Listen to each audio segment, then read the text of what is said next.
وريت wuxuu saaxib maxaa kuu kalifay in gabar walaasha ah oo fanaanada inaad habaarto oo aad ku sheegto in ay qabto cudurka dilaaga ah ee HIV/AIDS maxaa sababay maxaa keenay habaarka intaas la-eg inaad farxiyo fiska ku habaarto oo weliba warbixin aad ka soo diyaariso su-aasha waa taa jawaabtaa kaa sugayaa waa mahadsantahay gabadhi. haye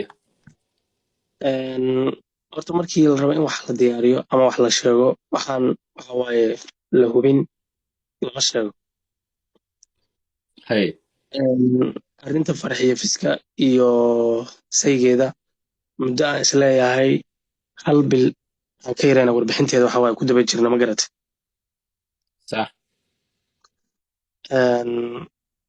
cudur halisaha ku dhacay oo galmada lagu kala qaado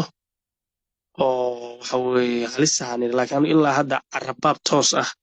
oo HIV/AIDS ku dhacay aan eri ma jirto laakiin cudur halis ah imise cudur waxa weeye lagu kala qaadaa galmada oo halis ah. warka dhammayso warbixinteeda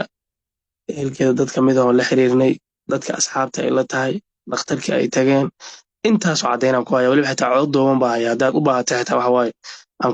ku daari karo kombiyuutar ka daari karo. macnaha hadda ma aadan dhihin miyaa farxii fiska waxaa ku dhacay AIDS AIDS ku dhaca ma ku dhihnay laakiin warbixinta horta ma daawatay. warbixinta waa daawaday xanuunka dilaaga HIV/AIDS ah ku dhacay adoo dhahayaan daawad weliba AIDS ku dhaca ma dhihin haddii xanuunkaas AIDS ku dhaca waxa waaye aad ka aragto okay dad baa adiga kula soo xiriiray oo micnaha ku yiri xanuun lagu kala qaado galmada ku dhacay farxii fiska iyabo ma dad baa adiga kula soo xiriiray oo ku yiri farxiya xanuunsan warbixinta macnahaasaan ku sheegay dad baa nala soo xiriiray kadib muddo bil camal ah weliba xitaa lama soo ordin hal bil ayaan baadigoobaynay ehelkii qayb ka mid ah la xiriirnay dadkii asxaabta la ahayd waxyaabahaasoo dhan dhakhtarkii ay tageen intaba mid walbaba markii aan la xiriiraynana waxa weeye referensi aan ka hayna ma garata.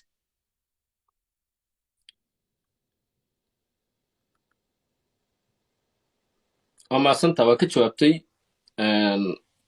ani su-aalna ku weydiiye ahayd adina waa ka jawaabtay laakiin waxaan kuu sheegayaa cawil saaxiibow inaysan farxiyo cawil waxaan isku qaldaano tooxow weliya tooxow waxaan kuu sheegayaa in farxiya aysan qabin wax xanuuna in farxiya aysan qabin cuduradaas aa sheegtay